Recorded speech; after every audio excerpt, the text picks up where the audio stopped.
Hey, Mark and everybody. I wanted to say I had a really amazing time last week because after our recording, Mark and I will sometimes take a minute and ask what each other are doing for the weekend or catch up a little bit. And this last time, we started talking about um, something I was struggling with, and we fell into this pattern that we're going to share with you today, and it totally rocked my world. And the pattern that we just fell into in our discussion was how to use emotional reactions to set yourself free. Right. I mean, who would Yes. think that emotional reactions was the key to freedom? Right. Yeah. Usually we feel like I feel like the carpet got ripped from under me if I get to there. But this So, was like the thing that I had needed because you helped me point to the exact problem. so, welcome to Mastering Thought, where we talk about the mind, marriage, and mental health. And but today's kind of a special day because Christina and I went through a process last week, and it really was kind of an amazing experience, and we just want to share it with everybody. Yeah. And Yeah, and so, I think last week's episode really helps. It was on awareness, which is something that's really crucial to have if you're trying to get free of anything that the brain, can do to kind of take over in bad ways. So, so anyway, make sure you like and subscribe. And I'm punching my buttons over here. I don't see my like and subscribe. So let me see what I got here. Uh, that's not it, obviously. it's all right. We can have fun. Let's just go look through some slides. Anyway, let's show this though. You know, if you want help Yeah. or you want to do some one work or join a group, scan the QR code. Even if you want to, make contact with us, we'd love to share this process with you Hmm. individually if you'd like to do that. And Right. so feel free to reach out and scan that QR code. Yeah, and I'm sure we'll get into it more, but one of the things that was so neat was it's easy to hear about this in theory and then have a difficult time applying it in the moment. And what was so great about after the recording with Mark was he was the one who realized like, oh, here's a very natural place to apply this method. And when he was talking to me through it, I had the same experience that he gave as the example in last week's episode. So it was like deja vu hit me as soon as I had my aha moment. So, That's yeah. perfect. Well, let me kind of set this up a little bit with some background information here. So, we're talking about emotional reactivity and the fact that emotional reactions are the key to going deeper into your own self awareness. And so, naturally, where do we go? We go to the limbic system. And so, what's important about this is that when you're having an emotional reaction, we'll just define what that is. You have been triggered, your limbic system has gone into fight or flight, Right. and the perceptions that we use when we're triggered are housed in the limbic system. Now, I'm going to repeat this several times because this is very Yeah. important. When you're Yeah. having an emotional reaction, the limbic system has become active. Now, here's the key thing, which will tie into why this works so well. The limbic system's almost completely wired up by the time we're 5 years old, 6 years old, somewhere in there. Now, I've revisited the research on this lately, and that statement is true. The limbic system, the emotional brain, is almost completely wired up by the time we're 5 years of age. Now, there are other parts of the brain involved. The prefrontal cortex is involved, but as we go through this, you'll see that what happens in those first 5 years sets the predicate for everything else that gets wired into the limbic system. So, So the point here for everybody to understand is when you're reacting emotionally, you're coming from that mammalian child brain that becomes emotionally programmed when we're children. Okay, so now go ahead. Why don't you then, Kristina, set up this conversation that we had and kind of dive us into the thing here a little bit. Yeah, so I think, excuse me, all the pollens right now are really getting me. Give me 1 second. All right. Okay, so you had just asked me how I was doing, and I think I had shared with you that I was interested in getting some counseling for something, and you just started asking about, like, well, what's up? So I was telling you a little more about it. And I think that's when I started to get like upset, like sad. And then you saw, sorry, maybe I should get some water. Okay, I think I should be good. All right. So after the show, we were just chatting and I began to tell you I was looking for counseling for something. And you had just asked, like, what's up? So I started talking to you about it. And I think that's when I got a little bit sad. And you started asking me, that's when you slipped into realizing, I think, that's my guess, that I had an emotional reaction and that you can help me find out exactly why and what this is tied to. So I'm going to fill in little bit of the blank here because what you told me is that you had found yourself yelling, Yes. and and of course, as soon as you said you found yourself yelling, that's an emotional reaction, Right. and so since I do this with people all day long, that my immediate thought was, okay, that's a reaction. What is this tied to? And I Yeah. and I said to you, I asked you this question, and hopefully you'll remember the way you responded initially. I Yes. asked you this question, how does this relate to your childhood? And you Yeah. And remember what you said to me? I started like philosophizing and I was like, oh, okay, well, I suppose that when I was younger, it was very much like if you want something, you have to just go get it because no one's going to wait around for you to have seconds. And you're like, no, no, no, no. You're talking about it how an adult would talk about it. How would a 5-year-old say it? And I was like, oh, I think I like started getting emotional and laughing right at the same time and said, I felt like I had to yell because if I didn't, no one would notice me. No one would know what I needed. So, Christina, your audio is just a little bit low. Oh, shoot. So, Okay. Well, let's see if that's better.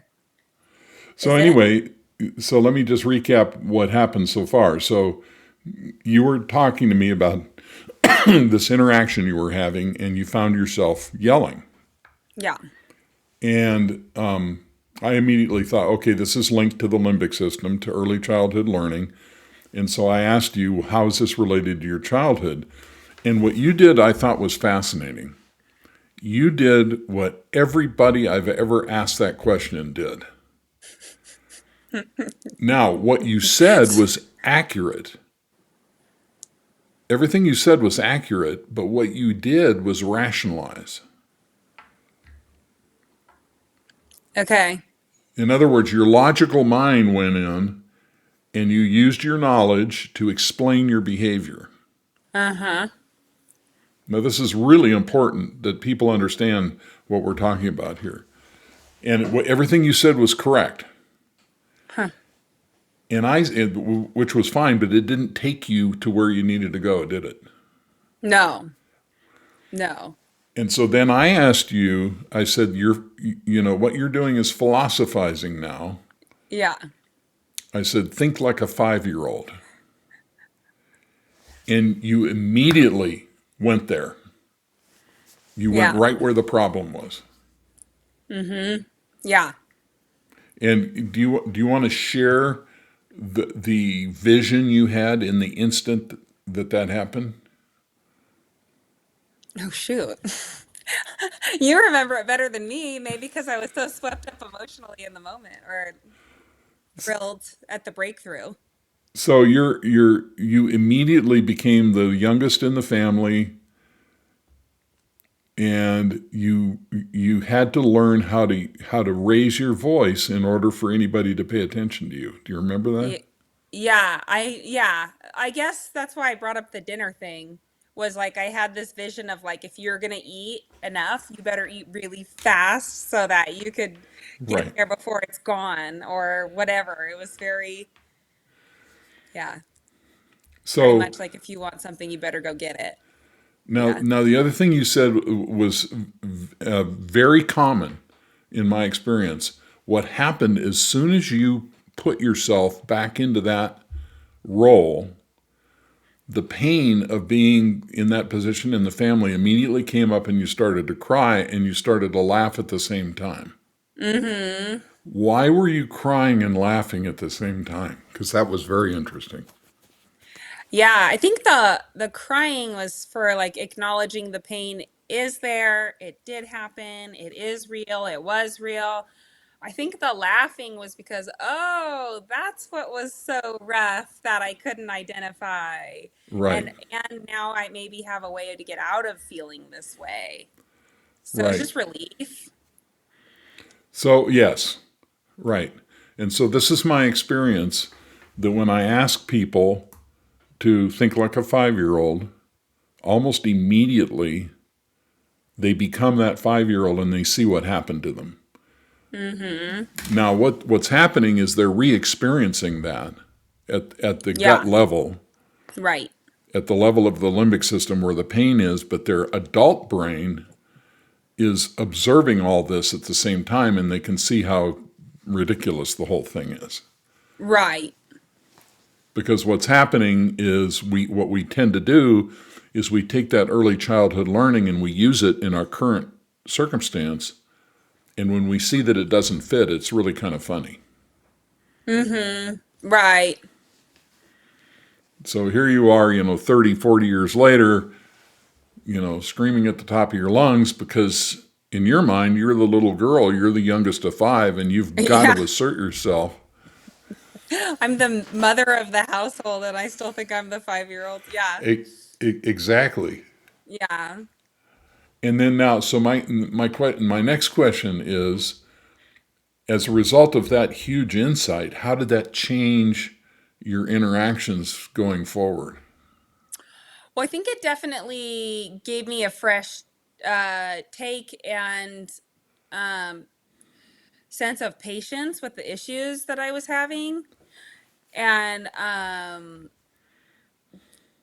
yeah, I think it just made it a lot more simple and anytime that's happening when I'm not like overwhelmed by my thoughts and feelings, I'm gonna be able to think more creatively anyway. Okay, So perfect. yeah, so I feel like it's given me a very logical, calm approach to what I was struggling with before.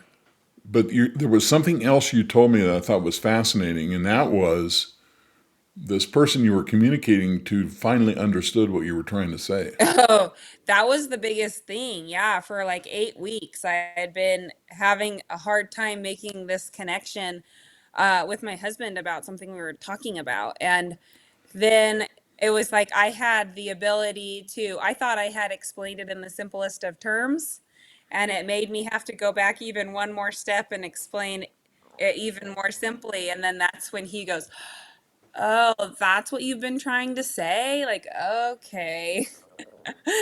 And we stopped having like contention about it. So that was so great. So, Perfect. so nice. Now, let me ask you this, because this, I think, plays a role in this. You're a lion and your husband's a unicorn. Yeah. Could you then, after the process we went through, could you then see how that your behavior was triggering him, making it so he couldn't hear what you were saying? Oh, yeah. Yeah. Yes. But I will also go back to the perception, like hearkening to the perception episode. he expected that I was saying something, and I Right. could not get him to listen to me. Like I could not get him to go, "Oh, I my perception is wrong. I need to take another look at that." Right. So that was another thing. But yeah, and I was actually reading part of the Awakening, Your Awakening book this morning, and I even said, "Hey babe, look at this." Because we've read the Dance of the Lion and the Unicorn together, and I think it was a huge help on helping us communicate. And it was going through the dance where I'll I'll take anything he says as a rejection, and I'll feel shame from it. Mm-hmm. And then um, that's like one of the things he was saying. He's like, I don't understand why you always think I'm trying to shame you. I'm not trying to shame you. And then so I don't know. I thought it was interesting. We're like still doing the dance. I guess we're just humans still until Oh, we are right. aware. But Well, until you've been through this a number of times, it sneaks up on you.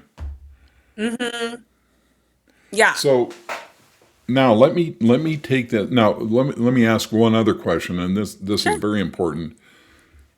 How easy was it for you to see all this because you had done the thought watching and had an awakening experience?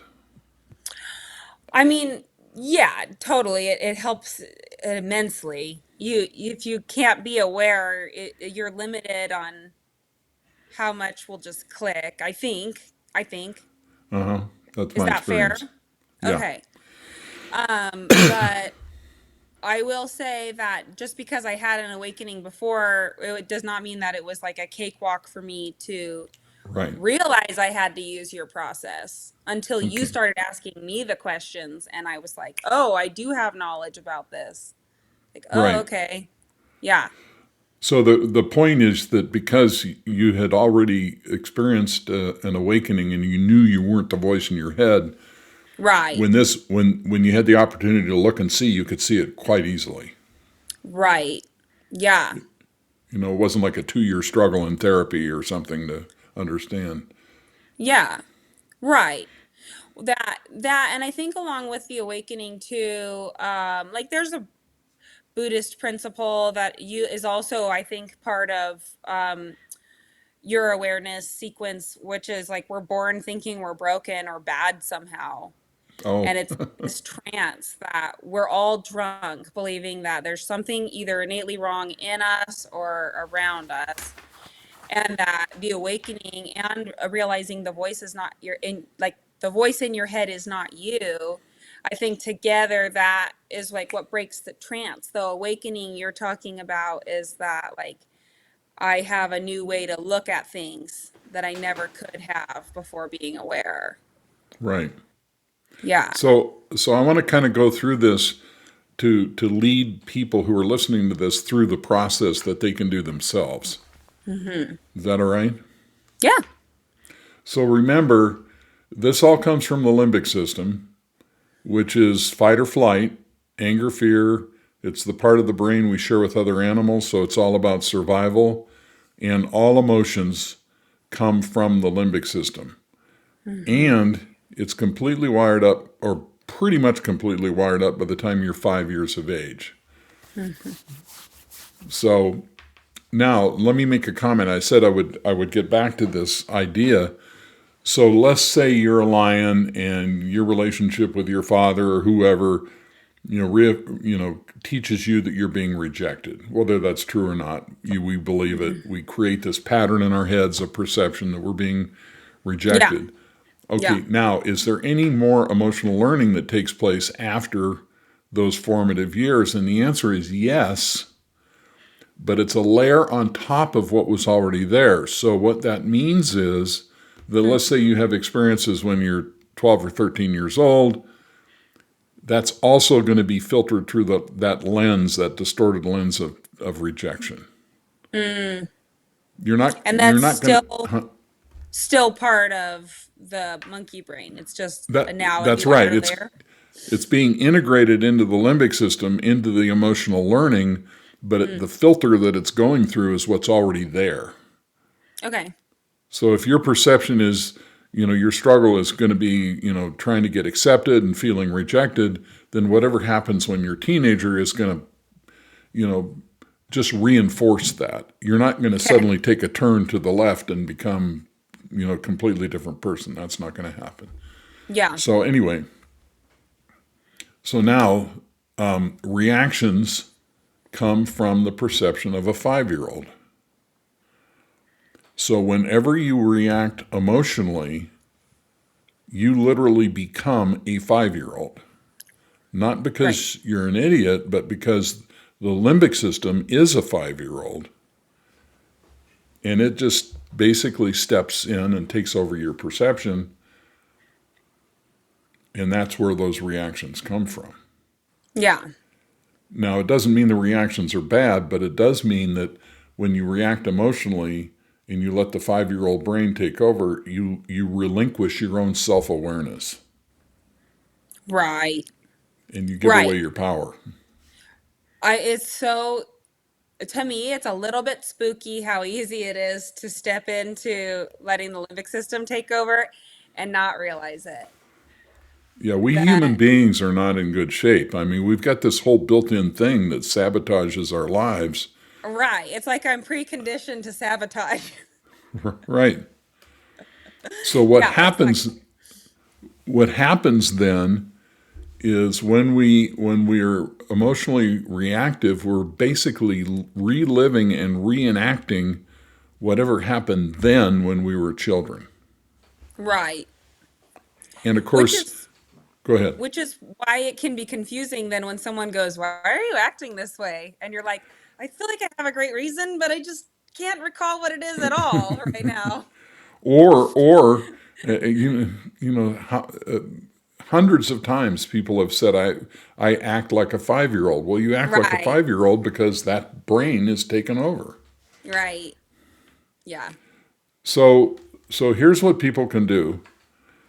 Just an exercise that they can do, and this is quite illuminating, and it basically puts them through the process you went through. Mm. All they have to do is ask the question and then think like a 5-year-old. What is the question? When I'm emotionally reactive, so let's say I have an argument with my wife and I'm upset. In some moment of awareness, I need to ask the question, okay, how does this remind me of when I was a little kid? Yeah. And 9 times out of, especially if you've done the thought watching exercise, 9 times out of 10, you will immediately see what this is and where it comes from. Mm-hmm. Just like you did. It'll be like, Yeah. boom, it's right there. It was so quick and easy and so clear. Right. Yeah. Now, for some people, they may have to ask the question, repeatedly over a period of time before those aha kind of insights start popping into their heads. Yeah. Yeah. And But with the body work I do, we work with the non-conscious a bit, and sometimes you even need to start with the question of, "Hey, can you tell, can I would really like to begin to understand why I do this. Can you please start letting some of the answers out?" so I like the way you said that because that's an alternative that I've taught people over the years. It's not exactly what you just said, but it's very similar. And that Mm-hmm. is every time you have the reaction, if you can't pinpoint it to your childhood, just ask this question. What am I supposed to be learning? There's something I'm not Mm-hmm. seeing. What is it I'm supposed to see that I'm not seeing? And Yeah. then don't try to rationalize it or figure it out. Just let it hang. Mm-hmm. Yeah. And like you said, the non-conscious mind eventually will just provide the memories and reveal what's really going on. Yeah. And it's really simple. It's very simple.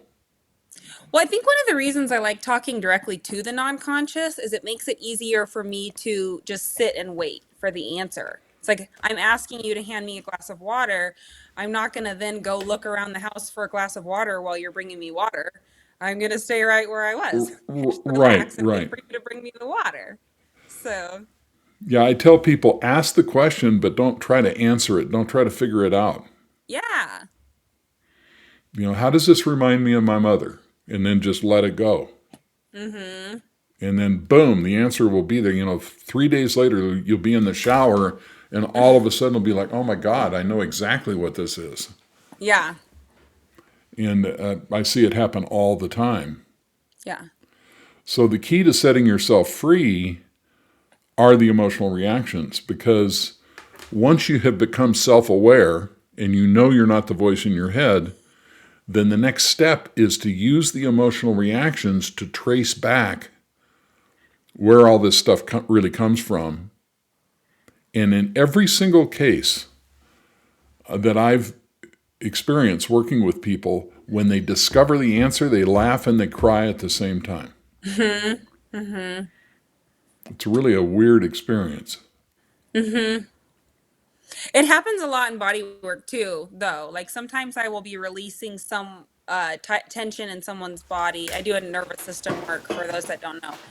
And they'll be like, I don't know why I'm crying and laughing right now. Like, that's normal. Just emotions just need to leave sometimes. It's okay. So, So what happened to you is spontaneously, what happens when people use this insight yeah. to, and it's very easy. It doesn't require years of therapy. This is not psychotherapy. All you're doing Right. is self-inquiry. Right. Well, I'm having this reaction. Where does this come from and what is this related to? And then allow the answer without your intellect getting involved. Right. Just allow the answer to come to you. Well, and I think that's so interesting because I wasn't thinking about how I might have answered right when I was talking with my adult mind. I was just, yeah, but you saying no, no, no. How would a 5-year-old say it? Is it really like, okay, stop trying to be smart, simplify, like just go back there. And then Right, it was just like so clear and broke a lot of the hold it had on me, which rationalizing didn't do. right. That was, yeah, let's explore that just as the final piece here. Hmm. After you went through this, how would you make the distinction between the rationalization and the actual experience of it? How did those differ in your experience? Because being like the 5-year-old did bring back a little bit of like a body sense of being there. It did bring back, um, almost made it feel like it was right now Okay. instead of 30 years ago. Okay. That's the key. And so I think that was it. Like that made me be the little girl who needed to Okay. not hurt in that way anymore. Well, this was very elegant, and I really appreciate you making yourself available to talk about your experience like this. Yeah. I appreciate the way you ask questions too. Like you don't make it scary to open up. So, Yeah, people sometimes it's really crazy because they'll try to avoid getting into some of these things because they think it's going to be an ordeal. hmm. And really it's not. It's when this approach doesn't is not awkward or uncomfortable really in any Right. way. Right. It's just very simple and very straightforward. And all I do is I provide the information. Here's the roadmap. Let me guide you through the process. Boom. Yeah. Yeah.